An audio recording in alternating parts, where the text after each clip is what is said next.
Salut, comment vous êtes?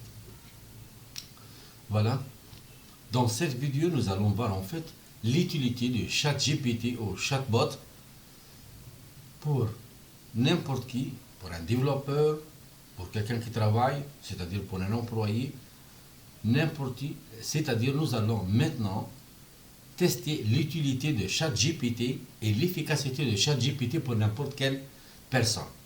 Prenons l'exemple, par exemple, voilà, comme vous voyez ici, nous allons créer un nouveau chat. Et voilà. On imagine maintenant que n'importe qui veut utiliser le chat GPT. Cela veut dire que nous allons essayer de faire apparaître les capacités, c'est-à-dire qu'est-ce qu'il est capable de nous faire exactement. Par exemple, pour un employé. Voilà, je dis bien, je prends l'exemple pour un employé. Un employé qui veut envoyer un email à son patron, par exemple. Écrire un email, écrire un email au nom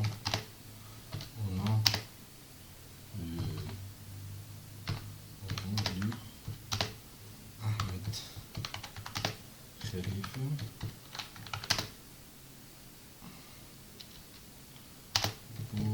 pour lui dire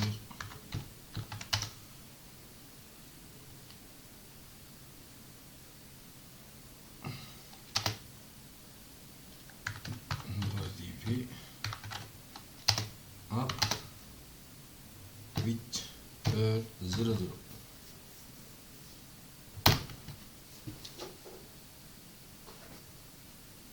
Voilà.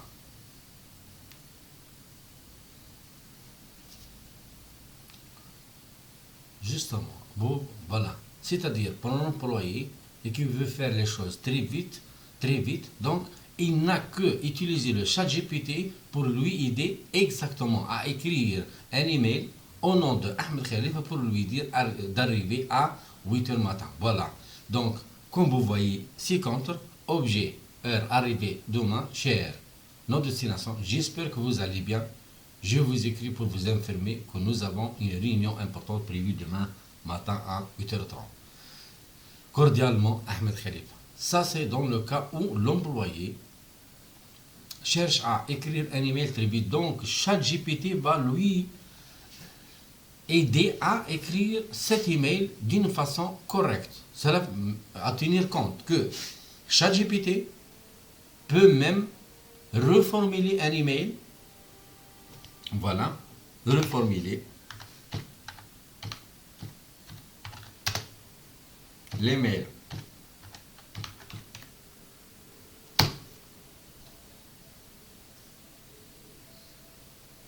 Voilà.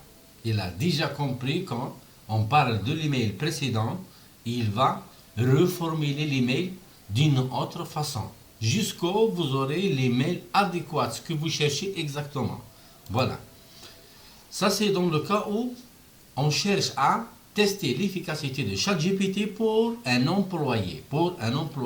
Maintenant, dans le cas où on cherche à, par exemple, tester l'efficacité, traduire l'efficacité de utiliser ChatGPT pour la traduction. Traduire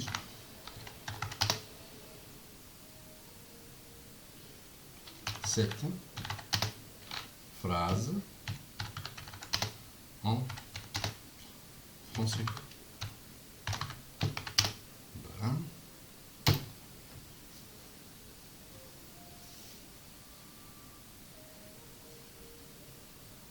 Voilà, maintenant il te demande la phrase pour la traduire en français. Il vous a compris déjà que vous cherchez à faire une traduction en français, mais maintenant il vous demande de lui donner la phrase.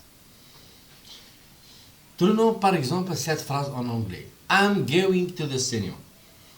I'm going to the cinema. C'est à titre d'exemple. Seulement.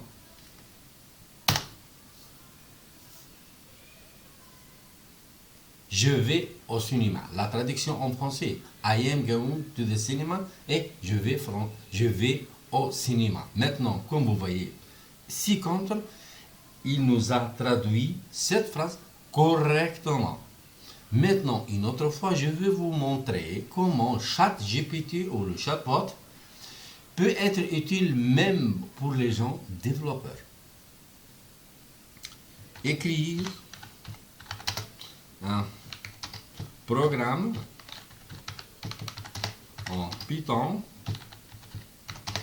qui affiche les nombres premiers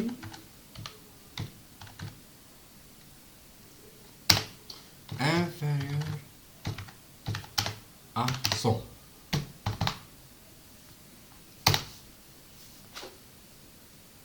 Et voilà comme vous voyez, c'est-à-dire il vous affiche le programme nécessaire qui va nous afficher les nombres premiers, ceux qui sont inférieurs à 100. Et même le programme que vous voyez exactement sur une interface, un script en Python avec une explication. Nous avons créé une fonction et premier qui vérifie si un nombre n est premier ou non. La fonction est premier retourne true si n est premier, c'est-à-dire le nombre n, c'est lui qui va basculer entre 0 et 100 à chaque fois et nous allons faire le test avec une fonction print à la fin qui affiche. C'est-à-dire, vous n'avez que copier-coller ce programme dans un n'importe quel éditeur Python comme Spider, PyCharm, Torch, n'importe où. Copier-coller ce programme et vous faites le run, exécuter, il va vous donner la valeur que vous cherchez exactement. Et je veux en fait vous dire quelque chose de plus. Quoique vous faites l'explication et vous donnez une question assez détaillée, quoique vous aurez une réponse plus satisfaisante. Vous devez ajouter plus d'informations à ChatGPT pour qu'il vous comprenne et il peut vous donner exactement ce que vous cherchez. Voilà. Donc, maintenant, je veux vous montrer que, avec un deuxième exemple, d'écrire un programme en Python, écrire un programme en Python qui charge un document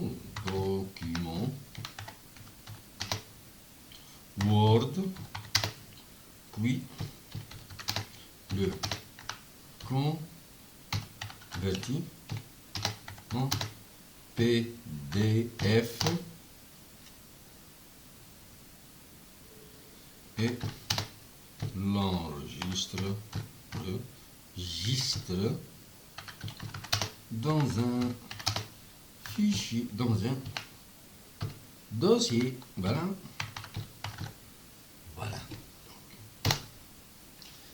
Nous cherchons un programme qui extrait un fichier document à partir de notre ordinateur et ce programme en Python, il va charger un fichier de type document, il va le convertir en un fichier de type PDF, puis il va l'enregistrer dans un emplacement, c'est-à-dire dans un dossier. Et voilà donc, imaginez-vous maintenant pour élaborer ce travail, combien de temps vous allez prendre, combien de temps en fait vous allez commettre des fautes sur un éditeur Python, et puis combien de temps vous allez prendre pour rectifier ce programme et le rendre un programme qui tourne et qui donne résultat réellement. Même maintenant avec ChatGPT, tout est facile. Vous pouvez demander ce programme et il va le faire très vite. Donc, c'est très facile. Maintenant, cela veut dire que vous pouvez faire toute une application, même desktop, même une application web, et vous demandez à ChatGPT